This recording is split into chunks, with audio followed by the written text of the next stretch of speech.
ধর্মীয় সংগঠনগুলো আপনারা যেমন রাজনীতির মধ্যে জড়াবেন না, আর রাজনীতির মধ্যেও ধর্মকে আমরা জড়াবো না, সেই প্রতিশ্রুতি জাতিকে সবাইকে দিতে হবে।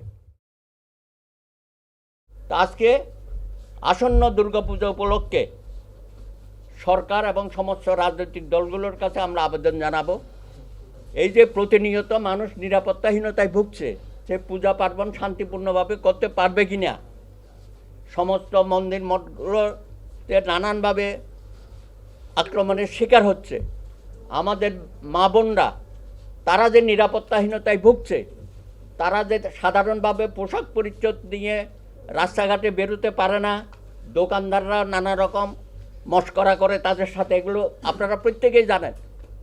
এই যে একটা অশুভ অপসংস্কৃতির মধ্যে আমরা ঢুকে যাচ্ছি, এবং পরোক্ষভাবে বাংলাদেশে সাম্প্রদায়িক গোষ্ঠীগুলো তারা যে আবার মাথাচাড়া দিয়ে উঠছে, এই ব্যাপারে সরকারের আমরা দাবি করব, আপনারা কিন্তু বিভিন্ন জায়গায় সঠিক পদক্ষেপ গ্রহণ করছেন না। আপনাদের আশকারা তো অনেক জায়গায় আমরা দেখি এইসব ঘটনা ঘটে। কালকে কুমিল্লাতে কি হলো? অতীতে অনেকগুলো মাজারের উপর হামলা হয়েছে, রাজবাড়িতে হওয়ার পরে আবার কিভাবে কুমিল্লাতে 4টা মাজার মাইকে অ্যানাউন্স করে মাজারের উপর হামলা হলো। এটা কি শুরু হয়েছে বাংলাদেশে? আপনি তো কাউকে নিরাপত্তা দিতে পারছেন না।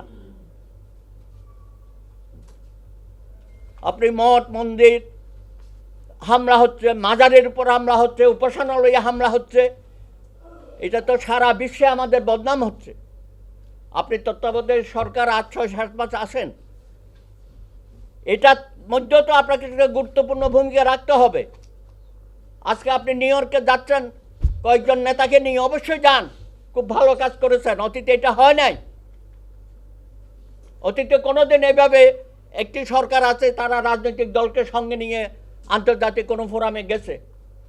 এটাকে আমরা অভিনন্দন জানাই। ভবিষ্যতে যারা ক্ষমতায় আসবে তারাও যেন এই সংস্কৃতি শুরু হয়েছে এটাকে বজায় রাখেন। সবাইকে ধারণ করতে হবে।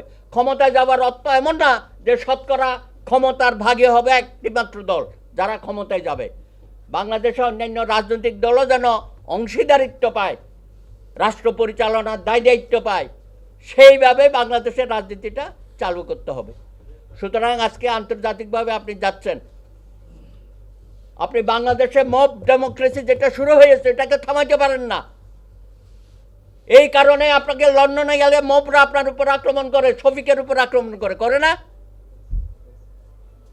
না আসিফ নজরুলের উপর আক্রমণ হয় নাই সুইজারল্যান্ডে?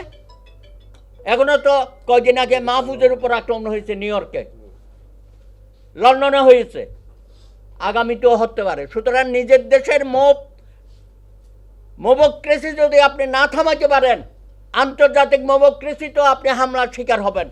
দয়া করে এগুলো খুব গুরুত্বপূর্ণ বিষয়, এগুলো দয়া করে বিবেচনা করবেন। আপনি জিরো টলারেন্স বলেন, জিরো টলারেন্স তো হচ্ছে না। মাননীয় স্বরাষ্ট্র উপদেষ্টা, এখনও আমরা দেখি বিভিন্ন রাজনৈতিক দলকে ব্যবহার করা হচ্ছে। এই গত 1 মাসে কতগুলো ঘটনা ঘটেছে আমাদের। সরকার কি ঘুমায়?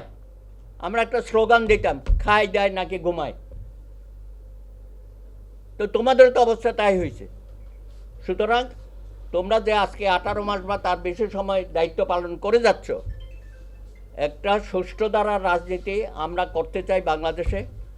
54 বছরে অনেক রক্ত আমরা দিয়েছি, একত্রিত দিয়েছি, 30 লক্ষ শহীদ, 2 লক্ষ মা বোনের সম্ভ্রম। আবার আমরা ঘটনা প্রবাহে 90-তে দিয়েছি। আমার ভাইয়েরা 24-এর গণ অভ্যুত্থানে দিয়েছে সহস্রাধিক, প্রায় 20,000 নেতাকর্মী আহত হয়েছে। এই আন্দোলনে ছাত্র ছিল, তরুণরা ছিল, শ্রমিকরা ছিল, ক্ষুদ্র দোকানদাররা ছিল। সকলের কথা আমাদের মনে রাখতে হবে। আমাদের মেয়েরা গত আন্দোলনের সামনের সারিতে ছিল, এটাও আমাদের রাখতে হবে। বাসুদা বলেছেন যে আপনি যে এটা করেছেন শুধু সনাতনী সম্প্রদায় কেন, আপনি নারীদের কোনো প্রতিনিধি আছে এই ঐক্যমত কমিশনে? এটা তো পুরুষ ক্লাবে পরিণত করেছেন। নারীদের দাবি দেওয়া 100টি আসন এগুলো আলোচনা করছে পুরুষরা বসে, মেয়েদের কোনো প্রতিনিধি সেখানে নাই। সুতরাং এই যে একটা বৈষম্যহীন সমাজ যে আকাঙ্ক্ষা প্রীতমরা আমাদের সামনে উপস্থাপন করেছে, সেই আকাঙ্ক্ষাকে ধারণ করার জন্য আপনাকে তো প্রত্যেক জায়গায় বৈষম্যহীনতার ছাপ রাখতে হবে। সনাতনী সমাজের যারা deputy secretary, joint secretary, additional secretary হয়েছিল তাদেরকে গয়রহ বিদায় করে দিচ্ছেন। প্রত্যেক দিন দেখবেন একটা না একটা বিদায় হয়ে যাচ্ছে। পুলিশে যারা চাকরি করতো তাদের বিদায় করা হচ্ছে। আবার যেগুলো অ্যাপয়েন্টমেন্ট হচ্ছে আপনারা দেখেছেন বিসিএস ক্যাডারে 200 জনকে যদি ইন্টারভিউতে না রাখে তার মধ্যে 80% হচ্ছে সনাতনী সমাজের লোক। এগুলো কি একটা নতুন করে একটা সাম্প্রদায়িকতার বীজ বপন করছেন এখানে। এটা মনে করার কোনো কারণ নেই হিন্দু মহাজোট শুধুমাত্র পূজা পার্বণের নিরাপত্তা নিয়ে এখানে দাবি দাবা করতে আসছে। আজকে বাংলাদেশে সাম্প্রদায়িকতার যে নব উত্থান সেটার বিরুদ্ধে হিন্দু মহাজোট অন্যান্য সকল অসাম্প্রদায়িক শক্তিকে নিয়ে ঐক্যবদ্ধভাবে মাঠের লড়াইটা আমরা অবশ্যই জারি রাখবো, এই আশাবাদ ব্যক্ত করছি। অনেক অনেক ধন্যবাদ।